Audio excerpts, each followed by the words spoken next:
Bismillahirrahmanirrahim. Alhamdulillah wassalatu wassalamu ala Rasulillah Sayyidina Muhammad wa ala alihi wa ashabihi wa man wala. Kali ini kita akan bahas surah Al-Infitar. Sebelum ini kita pernah membahas surah At-Takwir,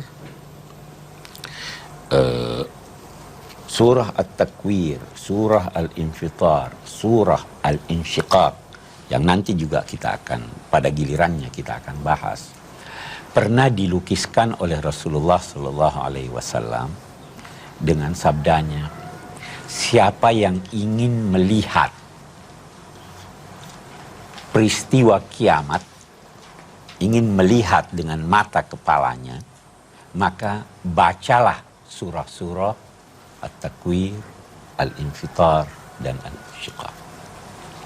Memang surah-surah ini semuanya dapat dikatakan berbicara tentang hari kiamat, walaupun dengan penekanan yang berbeda-beda. Di suratul Infitar ini kita dapat berkata bahwa tujuan utama surah ini adalah menggugah hati manusia agar bersiap-siap menghadapi perhitungan Tuhan. Menggugah hati manusia dan pikirannya agar mereka itu tidak terperdaya dengan kemurahan Tuhan. Karena nanti pada waktunya di hari kiamat, setiap amalan kecil atau besar akan dituntut pertanggungjawabannya. Itu tujuan dari surah ini. Nah, baik, mari kita merincinya. Ini surah oleh sementara ulama dikatakan merupakan surah atau wahyu yang ke-82 yang diterima oleh Nabi Sallallahu Alaihi Wasallam. Wahyu pertama kan Iqra, ya. Okay. Dia dimulai dengan firman-Nya izas sama'un fatarat. Nah, kita terjemahkan apa tuh itu? Izas sama'un fatarat. Apabila langit terbelah. Satu hal yang kita perlu ketahui dalam bahasa Arab, kata iza itu menunjukkan suatu peristiwa yang akan terjadi dan sekaligus mengisyaratkan bahwa itu pasti terjadi. Pasti terjadi. Berbeda dengan in. In ja'a Zaidun, kalau si Zaid datang, belum tentu dia datang. Tapi iza ja'a, itu sudah pasti akan datang. Ini berarti bahwa keretakan, kehancuran, keterbelahan langit itu pasti terjadi. Okay. Apa yang dinamakan as-sama, langit? Segala sesuatu yang di atas Anda itu langit. Langit adalah batas mata memandang ke atas. Ya. Kita tidak tahu apa hakikatnya karena terlalu banyak hal yang berada di langit itu. Ya. Sementara ulama berkata bintang-bintang yang kita lihat itu dilukiskan oleh Allah sebagai walaqad zayyana as-samaa'a dunya bimasabih. Kami hiasi langit yang terendah dengan bintang-bintang. Padahal langit ada 7 lapis. Kita tidak tahu apa yang di atasnya. Yang penting, apabila langit terbelah, wa idzal kawakibun tasarat, dan apabila bintang-bintang berserakan. Jelas, kalau langitnya runtuh, kalau atap ini runtuh, lampu-lampu yang tergantung akan jatuh berserakan. Ya kan? Wajar sekali itu ya. Idzal kawakibun tasarat. Wa idzal biharu fujirat. Bihar bentuk jamak dari bahar, laut, samudra, laut yang beraneka ragam ini, yang bermacam-macam ini, fujirat. Nah, apa artinya fujirat? Bisa bermacam-macam arti fujirat. Yang pertama, kita bisa berkata infajara syai' meledak. Ya kan? Al-infijar, ledakan. Kalau kita artikan dia ledakan, kira-kira apa maknanya? Boleh jadi, salah satu makna, bahwa air itu terdiri dari oksigen dan hidrogen dalam kadar-kadar tertentu. Kalau dipisahkan oksigen dan hidrogennya, itu bisa melahirkan melalui satu proses suatu ledakan yang dahsyat seperti kira-kira bom hidrogen. Jadi apabila, ini satu penafsiran, apabila laut itu diledakkan dengan dipisahkan unsur-unsurnya. Nah, bisa juga fujirat itu berarti dipisahkan sehingga penghalang-penghalang yang tadinya menghalangi air laut dan air sungai bercampur, itu penghalang-penghalangnya dipisahkan sehingga semua air menyatu. Saya pernah katakan bahwa ada air laut, ada air sungai. Kenapa tidak bercampur air laut dan air sungai? Karena laut pada dasarnya, pada umumnya lebih rendah dari sungai. Jadi air laut tidak mungkin mengasinkan sungai karena dia tidak mengalir ke sana. Air sungai walaupun banyak tidak mungkin menawarkan, air sungai walaupun sedikit tidak mungkin menawarkan air laut karena dia banyak. Nah ini sekarang itu penghalang-penghalang dipisahkan sehingga bercampurlah seluruh air ini. Terjadilah air bah yang tidak dapat digambarkan betapa besarnya. Wa idzal quburu bu'tsirat. Kubur ya. Bu'tsir. Saya mau gambarkan apa itu bu'tsir. Seandainya di laci Anda mencari sesuatu barang yang kecil dan Anda tergesa-gesa. Bagaimana caranya mencari? Oh, dibongkar satu ini, cari itu. Ya, terjungkir balik itu. Bahkan bisa-bisa Anda mengambil laci itu, baru Anda bongkar kemari. Baru itu artinya bu'tsir. Sehingga berserakan, sehingga segala sesuatu yang ada di sana terbongkar dan kacau. Nah, satu hal yang saya ingin kemukakan, biasanya Al-Quran kalau menggunakan bentuk kata yang dinamakan mabni lil majhul, passive voice, ya, tidak menunjuk siapa pelakunya. Maka kalau itu mengisyaratkan bahwa pelakunya Tuhan, maka maknanya itu dilakukannya dengan sangat mudah. Jadi, idzal quburu bu'tsirat, apabila dia dibongkar dan diberantakkan oleh siapa? Dengan mudah diberantakkan oleh. Nah, di sini tidak jelas siapa yang memberantakkannya.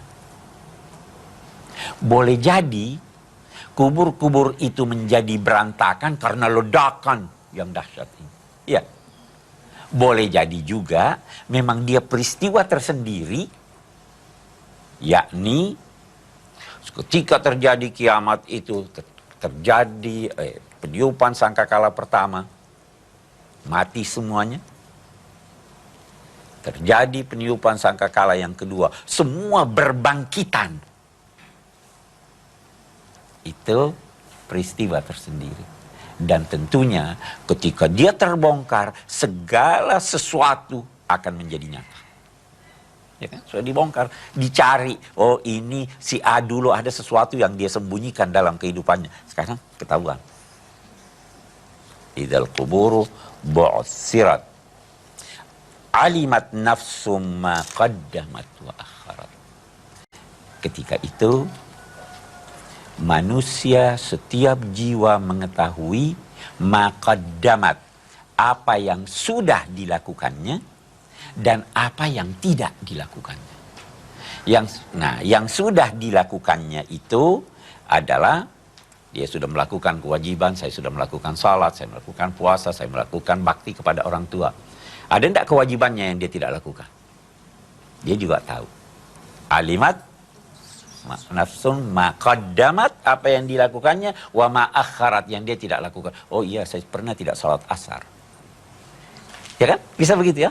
Saya pernah tidak hormat pada orang tua saya. Semua ketahuan, itu satu makna.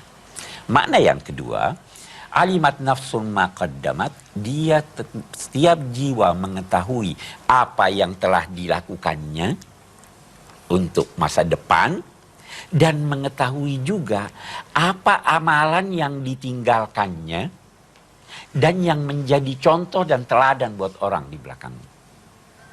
Ya. Saya beri contoh, saya melakukan satu kegiatan. Kegiatan itu baru dan baik. Diikuti orang yang di belakang saya dapat pahala atau tidak? Dapat pahala.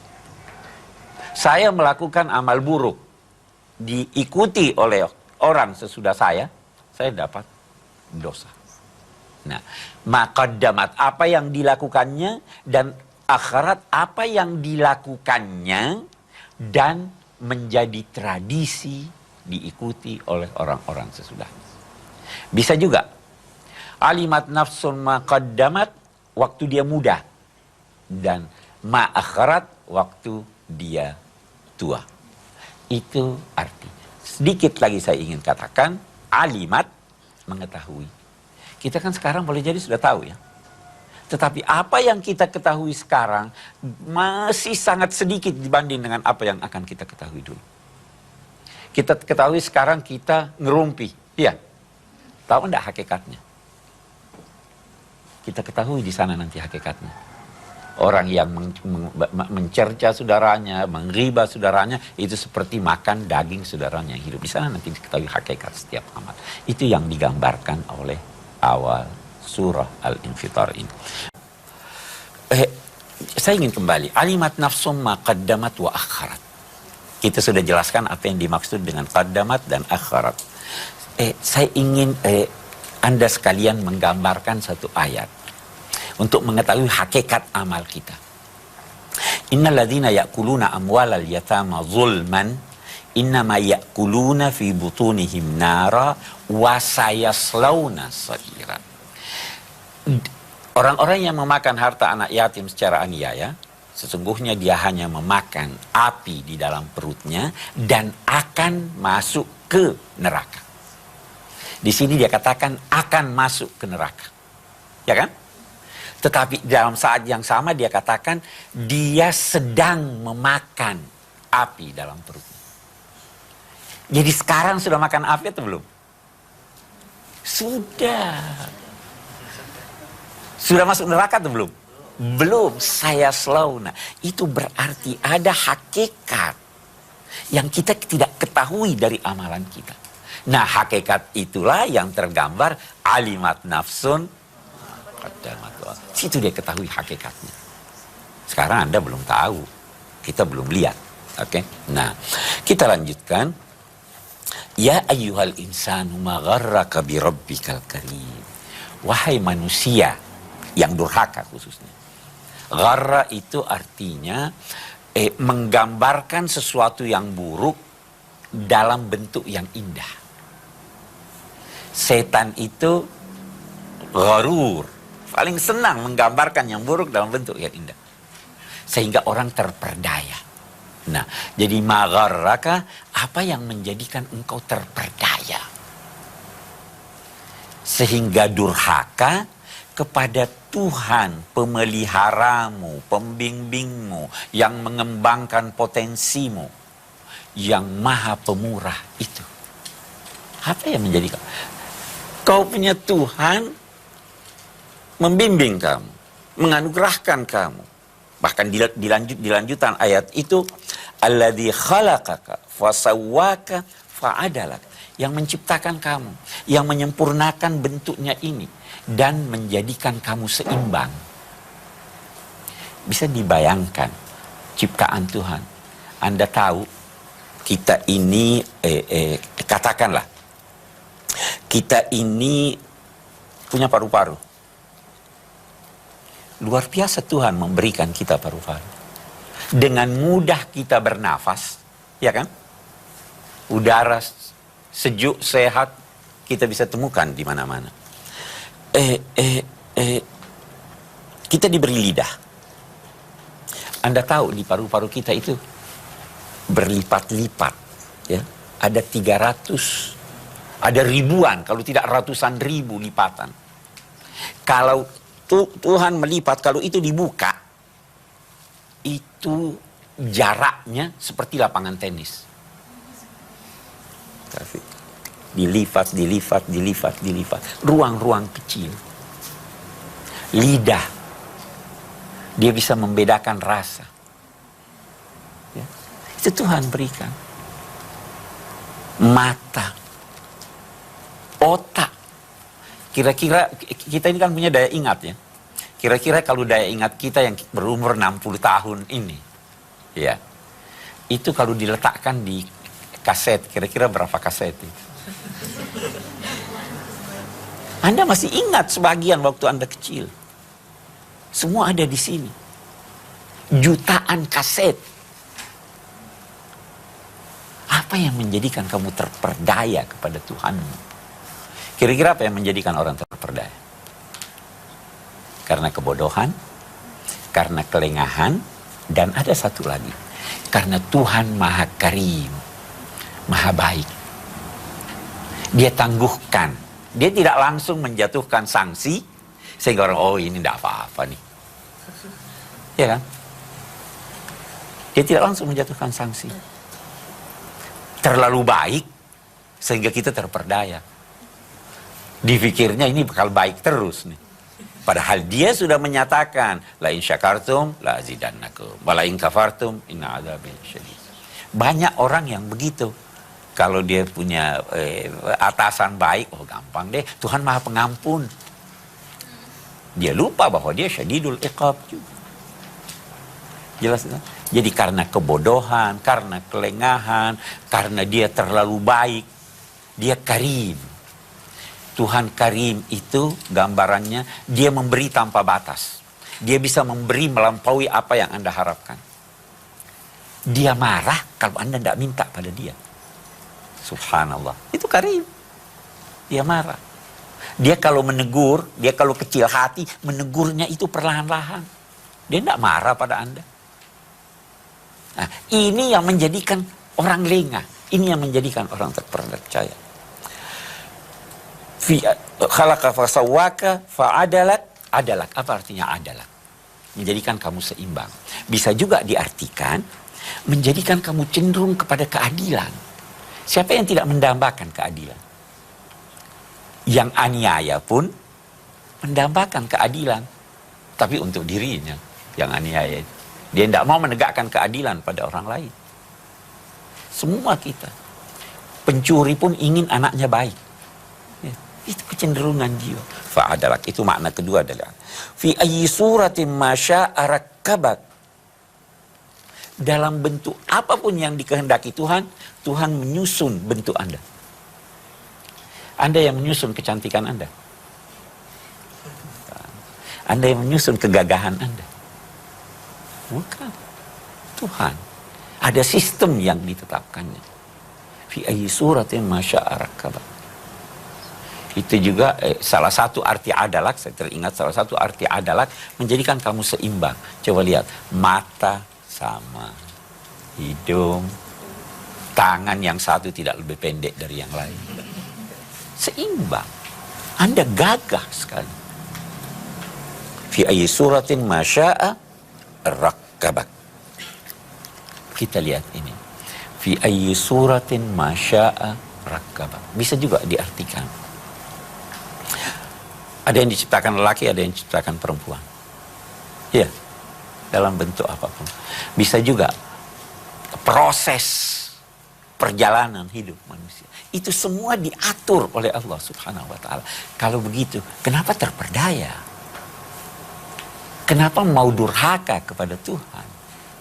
Kenapa tidak mau taat kepadanya? Ini gambaran-gambaran yang menggugah hati manusia supaya dia sadar bahwa Tuhan tidak mungkin menciptakan kamu dalam bentuk yang sedemikian baiknya secara sia-sia. Afa hasibtum annama khalaqnakum abatsan wa annakum ilaina la turja'un? Apa kamu kira kami ciptakan kamu sia-sia? Kami beri kamu otak, pikiran untuk berpikir, mengetahui kebesaran Allah sehingga tunduk kepadanya. Itu yang saya katakan tadi, 4 cara itu. Jadi mestinya dia sadar bahwa ada hari kemudian dan ada pertanggungjawaban yang dituntut dari setiap orang. Apakah karena kemurahan Tuhanmu maka kamu terperdaya?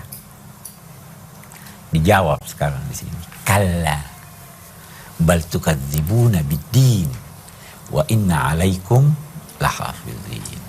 Kalla itu mempunyai banyak makna. Antara lain berarti tidak. Bisa juga berarti ancaman, hati-hatilah. Nah, kita bisa berkata di sini, kalla tidak, bukan karena kamu terperdaya akibat kemurahan Tuhan, tapi ada sesuatu yang lebih besar dari itu yang menjadikan kamu durhaka. Apa itu? Bal tukadzibuna biddin. Disebabkan atau bahkan kamu sebenarnya mendustakan, mengingkari yaumiddin. Ad-din bisa mempunyai makna banyak juga kan. Bisa berarti agama, tapi pada umumnya ad-din itu atau huruf dal, ya, dan nun itu menggambarkan hubungan antara dua pihak. Yang satu kedudukannya lebih tinggi dari yang lain. Itu sebabnya dain, apa artinya dain? Hutang. Hubungan dua pihak enggak? Yang memberi lebih tinggi daripada yang menerima. Din, agama, hubungan antara hamba dengan Allah. Allah lebih tinggi daripada hamba. Pembalasan, hubungan antara dua pihak. Ya. Yang membalas lebih tinggi daripada yang dibalas. Ad-din di sini. Taat, ya.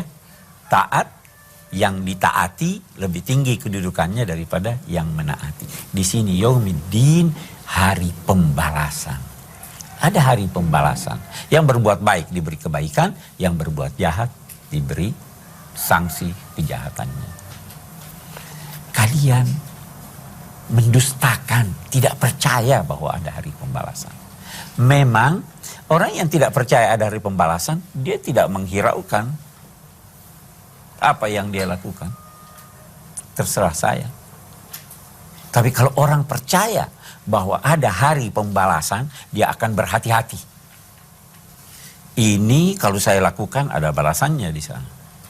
Ini kalau saya tidak lakukan ada balasannya di situ. Yang ini balasannya baik. Yang ini. Jadi sebenarnya keyakinan tentang adanya hari pembalasan itu yang mewarnai aktivitas Anda.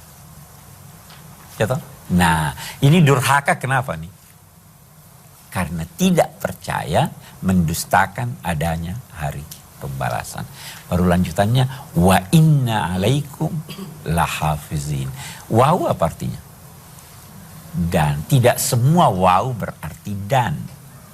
Ada yang dinamai wawul hal. Wawul hal itu kalau kita terjemahkan padahal.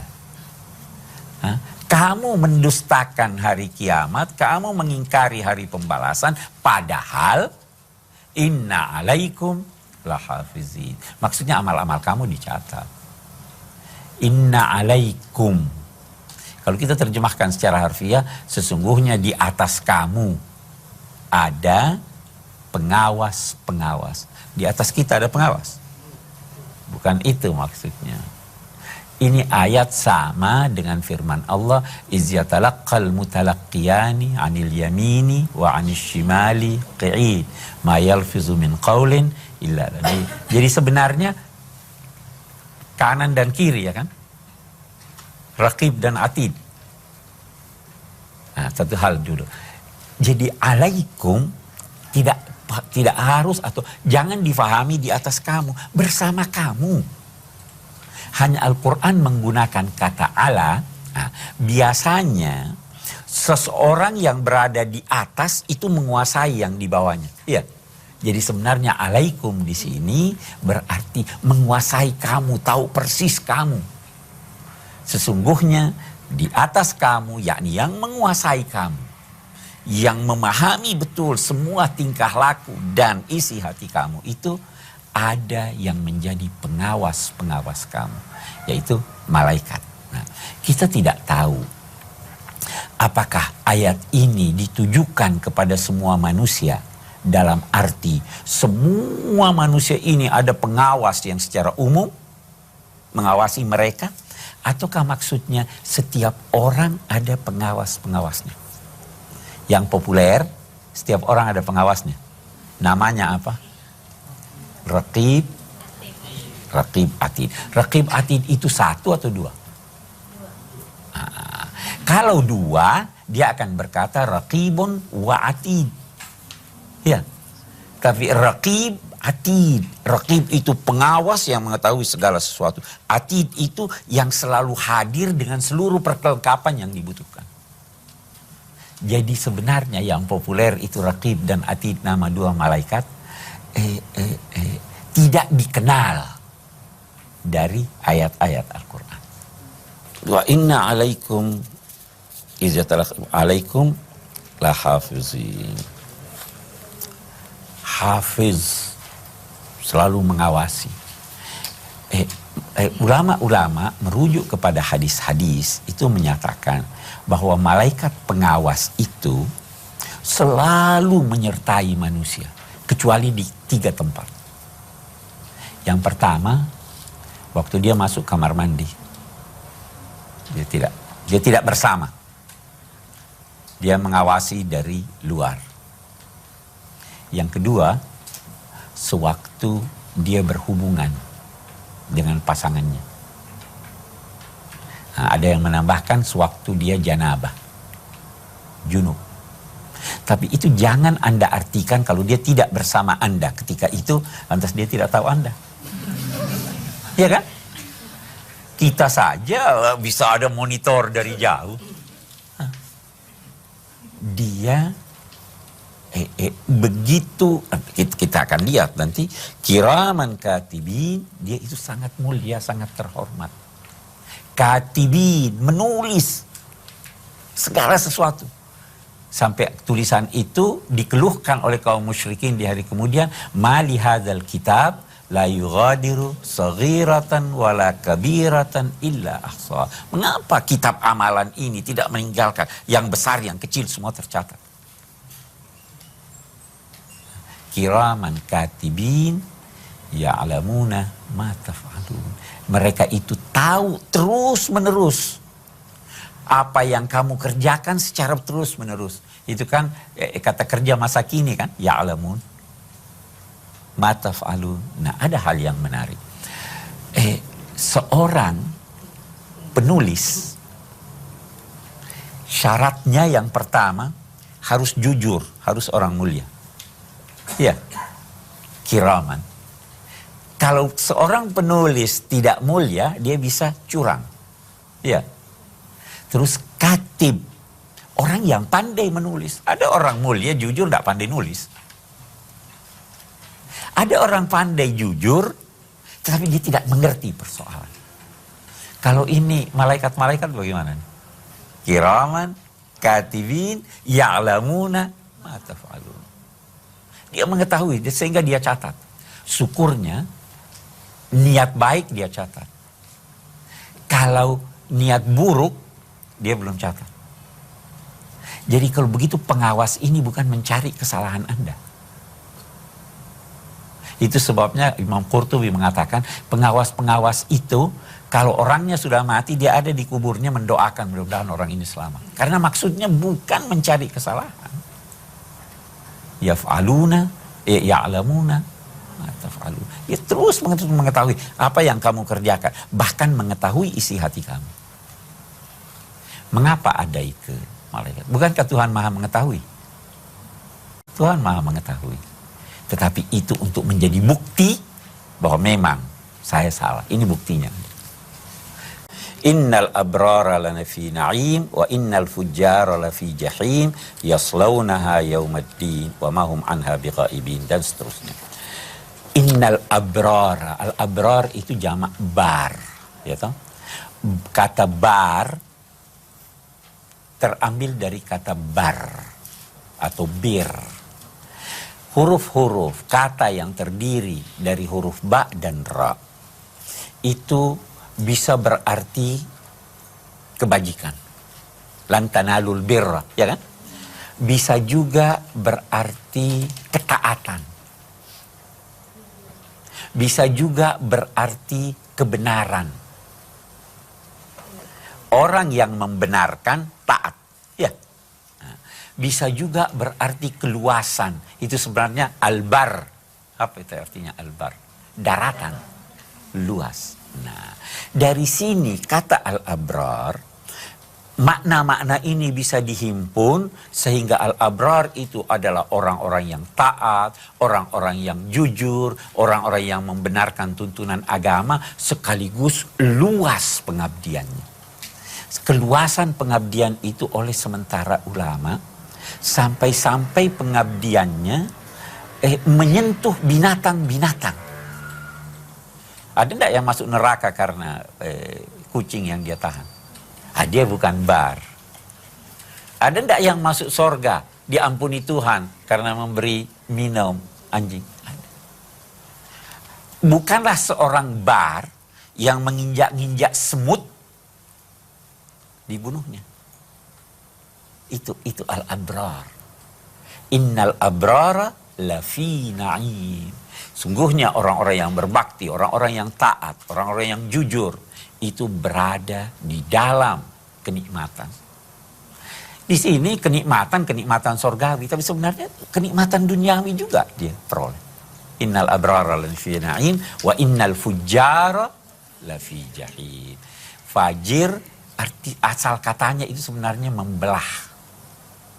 Itu sebabnya fajar, karena cahaya itu bagaikan membelah kegelapan, dia dinamai fajar.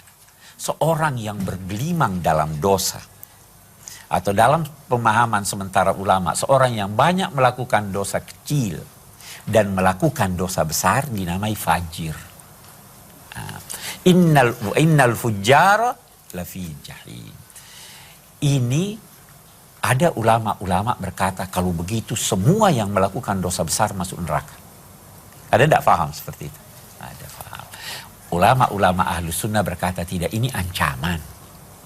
Bisa saja ada di antara mereka yang pada akhirnya mendapat syafaat Tuhan, mendapat pengampunan Tuhan. Dan baik orang yang mengancam, kemudian oleh pertimbangan kemaslahatan tidak melaksanakan ancamannya. Tapi buruk orang yang memberi janji baik tidak memenuhi janjinya. Ya Pak? Allah seperti itu. Nah, jadi innal fujjara lafi jahim. Ada orang-orang yang bergelimang di dalam dosa yang dinamai fujar, berada di dalam neraka jahim. Yaslaunaha yaumaddin. Pada hari kemudian nanti dia akan memasukinya. Masuki neraka itu. Wa mahum anha bighaibin. Dan mereka sama sekali tidak ghaib. Ghaib itu apa artinya ghaib? Lawan dari hadir. Ya. Nah, jadi kalau tidak gaib, terus-menerus hadir, terus-menerus berada di sana. Wa ma hum anha bighaibin, baru dia katakan, wa ma adraka ma yaumuddin, thumma ma adraka ma yaumuddin. Ada rumus, semua kata ma adraka di dalam Al-Quran, kita bisa terjemahkan, apa yang menjadikan engkau tahu? Dalam arti kamu tidak tahu. Semua kata ma adraka dalam Al-Quran, itu menggambarkan sesuatu yang sangat sulit atau tidak mungkin terjangkau oleh nalar. Jadi kamu tidak tahu, wahai Nabi Muhammad. Nah, di sini dikatakan, wa ma adraka, itu sebabnya, wa ma adraka ma Lailatul Qadar. Kita nggak tahu hakikatnya. Wa ma adraka ma illiyun, surga. Kita tidak tahu hakikatnya. Nah, di sini wa ma adraka diulangi 2 kali. Ya. Mengapa diulangi 2 kali? Wa ma adraka boleh jadi penekanan, tetapi lebih baik kita katakan ma adraka yang pertama menyangkut orang-orang yang masuk sorga. Wa ma adraka yang kedua menyangkut orang-orang yang masuk neraka. Kan ini kan ada abrar, ada fujar. Nah, jadi sorga dan neraka yang digambarkan di sini tidak dapat terjangkau oleh nalar Anda.